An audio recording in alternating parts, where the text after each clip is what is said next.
일기예보의 정확도를 파악하는 데 있어서 가장 기초가 되는 것은 기상 관측 자료다. 최대한 많은 관측 자료를 수집할수록 보다 정확한 예보가 가능한데, 현재 우리나라는 전국 80여 개 기상대와 관측소, 그리고 500여 지점의 자동 기상 관측망 등을 통해서 기온과 습도, 강수량, 바람, 기압 등 다양한 관측 자료를 수집하고 있다. 그 중에서도 우리나라 기상 관측의 기준점이 되는 곳이 있다. 바로 서울 종로구 성월동에 자리한 서울 기상 관측소. 일제 강점기였던 1933년 경성 추구소가 이곳으로 옮겨진 후부터 100년 이상 서울의 날씨를 관측 기록해오고 있다. 서울 기상 관측소의 가장 중요한 업무는 기상을 관측하는 건데요. 기온이나 기압, 풍향, 풍속, 강수량 같은 요소들은 1분마다 자동으로 관측이 되고 있고요. 그 외에도 적설이나 아니면 서리, 결빙 이런 기상 현상은 직접 눈으로 관측을 하고 있어요. 그 외에도 계절 관측 업무를 하고 있습니다.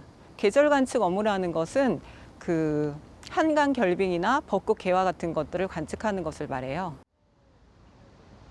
뉴스를 통해 보도되는 서울의 첫서리, 첫눈, 벚꽃 개화 시기 등은 바로 이 서울 관측소에서 관측된 자료를 토대로 정해지는 것인데, 이는 대부분 기상 관측 요원들이 365일 관측해서 직접 기록하는 데이터다. 사람이 직접 눈으로 살핀 기상 정보가 하루하루 쌓이고 있는 것인데, 이런 데이터가 30년치가 모이게 되면 비로소 평년값을 낼 수 있게 된다. 이처럼 30년 이상의 데이터가 쌓였을 때 얻을 수 있는 평년값은 기후위기 시대에 기후 변화를 감지할 수 있는 귀중한 자료가 된다. 기상 관측에는 연속성이 중요한데요. 그 동일한 장소, 동일한 개체를 지속적으로 관측해야만 통계 자료로 활용을 할 수가 있습니다. 서울 관측소는 100년 이상 기상을 관측해온 서울 대표 관측소로서 세계 기상기구로부터 100년 관측소로 지정이 되어 있습니다. 지금 기후변화가 되게 심각한데요. 기후변화를 알기 위해서는 그 과거의 통계 자료와 지금 현재 자료를 비교할 필요가 있기 때문에 이곳의 자료가 되게 중요하다고 할 수 있습니다. 서울 관측소가 신대방동에 있는 기상청 본청과 떨어져 성월동에 자리를 지키고 있는 이유도 정해진 시각, 일정한 장소에서 반복적으로 관측이 이루어져야 분석 자료로서 그 가치가 높아지기 때문이다. 특히 우리나라의 기상 관측의 경우 미국과 유럽 국가들에 비해서 200년, 중국과 일본에 비해서는 30년 이상 뒤처져 있는 상황. 과거 18세기에서 19세기의 기후를 연구하는데 큰 어려움을 겪을 수밖에 없는데, 이것은 각종 기후 재난이 찾아올 때마다 예보의 정확성을 높이기 어려운 한계로 작용했고, 그만큼 미리 대비하지 못해 피해를 키울 수밖에 없는 상황도 이어졌다.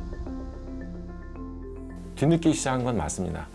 과거 저희가 기상재해를 생각하면 태풍 사라, 그때만 하더라도 엄청난 수의 인명피해가 있었고요. 재산 피해도 사실 지금 가치로 환산할 수 없을 만한 큰 재산 피해를 입었었습니다. 대한민국이 이제 선진국에 들어서면서부터 많은 연구 개발이 있었는데 여전히 사실은 선진국보다 조금은 부족한 상황입니다. 네, 그럼에도 좀 긍정적인 게 과거에 없었던 독자적인 기상 유성 천리안을 가지고 있게 됐고요. 그리고 이제는 대한민국을 예보하는 수치 모델, 컴퓨터 모델도 독자 모델을 운영을 하게 됐습니다. 그래서 선진국과의 격차가 많이 줄어들었다고 말씀을 드리고 싶습니다. 해외 기상 선진국들과의 기술 격차를 좁혀나가기 위해 많은 노력을 해온 기상청.